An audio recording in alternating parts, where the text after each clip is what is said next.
with Dr. Ruth, and right now we're putting a little twist on the term Quickie, answering as many of your sex questions as we possibly can. In under 5 minutes, I've got the first question for you, Dr. Ruth. Yes, dear. Everyone wants to know, how can couples climax together? Forget about that. Climax, have an orgasm, enjoy it. If it happens together, wonderful, and if it doesn't, for a whole lifetime, it does not matter. Don't try to work towards that simultaneous orgasm that Sigmund Freud taught about. Sigmund Freud was a genius.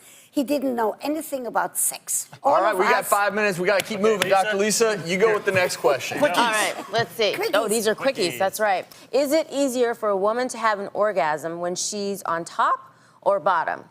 And this is a very good question. And actually, it's when a woman is on top. Because men are visual beings, visual animals. So they want to see what's going on. So everybody wins. Okay, Quickie. Here we go. Quickies What do are you got not here always for me, bad. Dr. No. Jim? Here we go.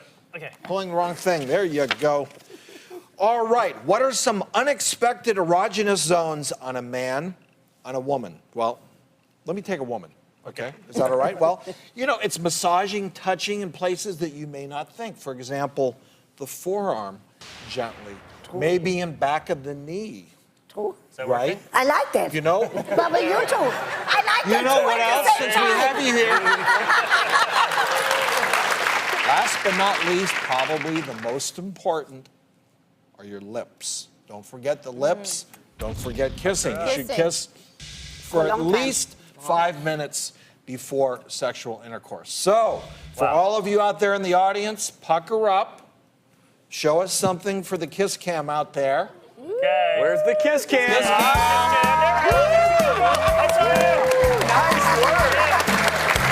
Oh, there, back there. So now Okay, the women are wondering, what about male Male erogenous? erogenous zones. Well, first maybe the inner thigh. Little, it's kind of like a tease. You know, gets the mind going. Oh, speaking of the mind, that's a big erogenous zone. The noggin. And So for many men, the nipples. And many men get worried if their nipples get erect because nobody talks about it except on the doctor's show. there you That's go. right. The nipples can get erect, both nipples, one nipple, and it's sexually arousing, and it's perfectly all right. Also, the eyelids.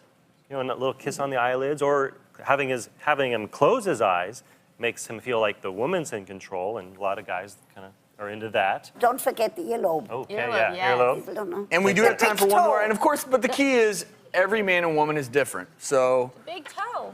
big toe. Big Yeah, toe. yeah, everyone with the big toe. But Not- it not is, my big every toe. person Oh, is different. I'm ticklish there, so I'd probably kick you in the face. But one more question. At what time of day are women most aroused versus men?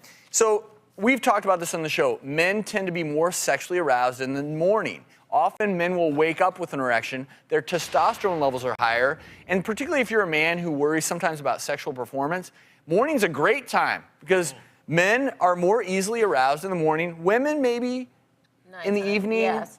If you are too tired at night, women, let's change the idea that women only want to have sex when the stars are out. In the morning, after a good night's sleep, the phone off the hook so the mother-in-law can't call, the children out of the house, very enjoyable sexual encounters.